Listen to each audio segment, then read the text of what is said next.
All right, I want to talk about the state of international trade in the world. And before we do that, I want to define some terms. Trade barriers. These are literal barriers, walls, that prevent the free movement of goods across borders. There are three kinds, generally, a bit more than that, but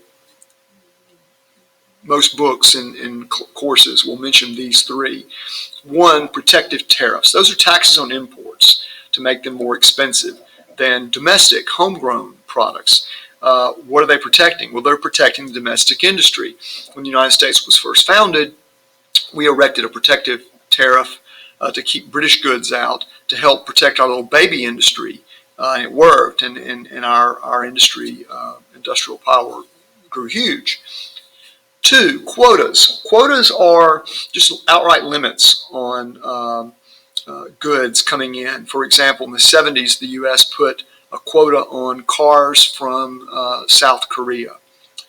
And then three, export subsidies. This is a little more subtle. Let's say that China subsidizes its television industry. It's trying to grow the industry to achieve economic growth. And so it gives them money outright or low interest loans. And this allows the Chinese makers to make TVs far cheaper than American TV manufacturers. And so that is a barrier to American TVs being sold in China. It's very controversial. By the way, there are virtually no American TVs. There haven't been in decades because other countries have the comparative advantage in televisions. But this issue of subsidies is particularly sensitive. So tariffs, quotas, and subsidies.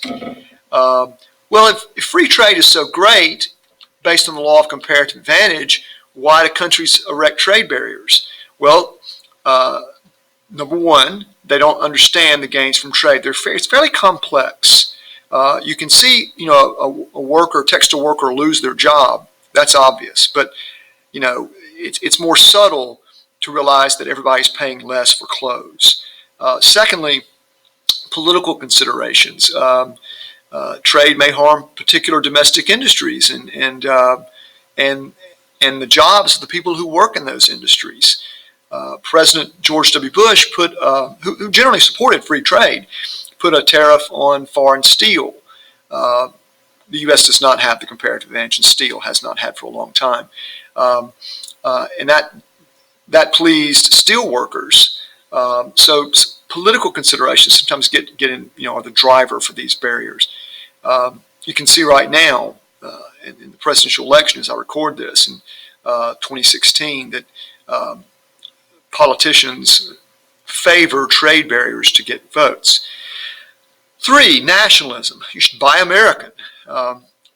These people are dying off, but my father was one. He refused to drive anything but an American vehicle. And my brothers and I all bought Japanese cars, and he hated that. My father was a racist, but to be fair, he did fight the Japanese in World War II. And then finally, national security. This is maybe a legitimate reason. We want to protect enough of our steel industry that doesn't go away entirely, because what if we get into war? We need a steel industry to ramp up. So those are reasons that people erect, or countries erect, trade barriers. Well, what are the costs? They're subtle, again, as I said, but they may benefit domestic producers of the protected products, but they harm domestic consumers. We could protect, let's say we have 5,000 sock making jobs left in America. I doubt we have that many. Because the Chinese, or not even Chinese, but other lower cost makers have the comparative advantage in that. Let's say we want to protect those 5,000 jobs by putting high tariffs to seal off all these foreign socks. Well, we're going to protect 5,000 relatively low-paying jobs to have 320 million people pay twice as much for socks. How do you weigh that out? Tariffs and quotas, secondly, hurt domestic firms that use the protected inputs. The steel companies may love tariffs on foreign steel, not so much the car makers who use steel to buy a lot of steel to make the cars. And finally, tariffs and quotas reduce competition. And as we discussed in the first unit, competition is a major component of market economics of capitalism. If we have a monopoly, that doesn't encourage innovation. So if we lock out all the foreign competitors, we're hurting chances for innovation. Now, let's talk quickly about the history of international trade in the last 100 years. It's largely an American story. Starts with sort of the low point. Starts with Smoot-Hawley Tariff Act of 1930. This was passed by the U.S. Congress, authored by two congressmen, Smoot and Hawley. And their logic was, hey, look, we've got this serious economic downturn occurring. People are losing their jobs. Why don't we put high tariffs in place, lock out foreign competitors, and then then people have to buy American goods, so American manufacturers will be able to hire back people who lost their jobs. This is kind of a stupid idea. And 1,000 economists literally signed an open letter begging Herbert Hoover not to sign the bill, but he did. And so other nations retaliated, and there was a tariff war. And international trade was already very hurt by the onset of this panic. And historians generally agree that then it basically grinds to a halt. And historians generally agree that this tariff was a cause of the Great Depression, turning a serious panic into a long-term Great Depression. However, very quickly, Congress realized this was a bad idea. And so ever since, generally, the U.S. government has been a champion of free trade. They passed in 1934 something called the Reciprocal Trade Agreements Act to reverse course from Smoot-Hawley. Had two features, gave a lot of power to the president to negotiate deals to lower tariffs. So the president can go to Spain and say, hey, Spain, why don't you lower your tariffs on California wine, and we'll lower our tariffs on Spanish wine, and increase trade. And secondly, it generalized those reductions. It provided for a little club of our best trading friends. And if you're in the club, then you get, if France is in the club, France gets that lower wine tariff that I just negotiated with Spain. How do you get to be a most favored nation? How do you get in the club? Well, the president had the authority to declare members in the club. But this doesn't do much for international trade in the short run, because we're now in this horrible depression and the world is about to go to war. After the war, however, the United States said, you know what, we're going to rebuild the global economy, and we're going to connect it through trade to make war less likely. And so they brought 23 nations here, including Germany and Japan, West Germany and Japan, and had them sign this agreement called the General Agreement on Tariffs and Trade, the GATT.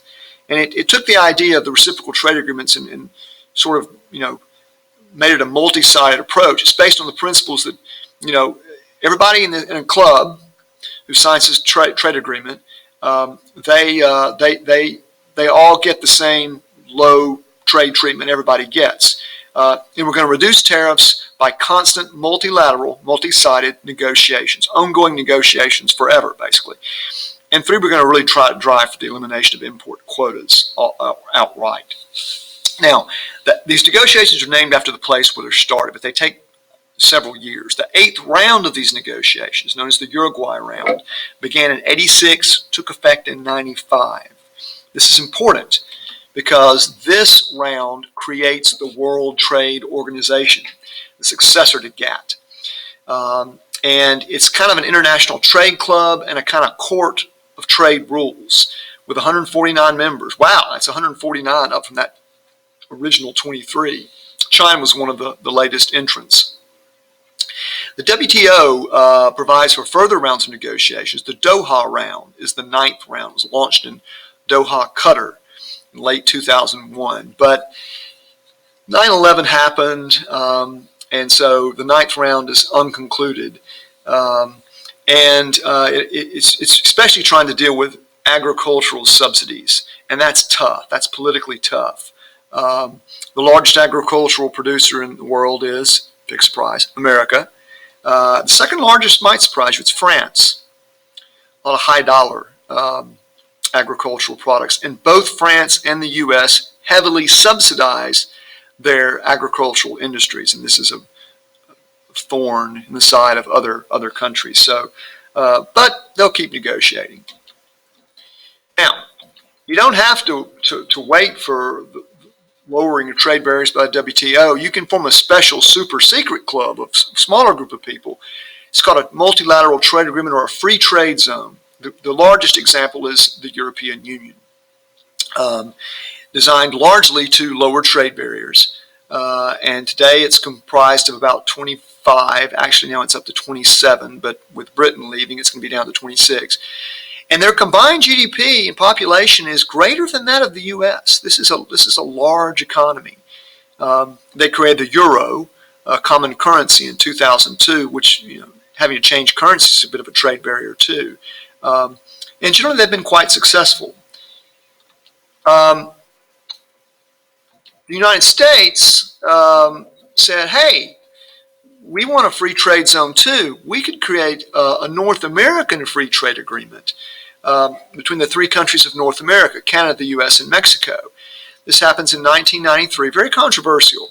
And the NAFTA is about the same output as the EU, but a much bigger geographic area. NAFTA was, I remember this, was very controversial. It was a big deal in the 1992 presidential election. Critics feared it would cause a massive loss of U.S. jobs.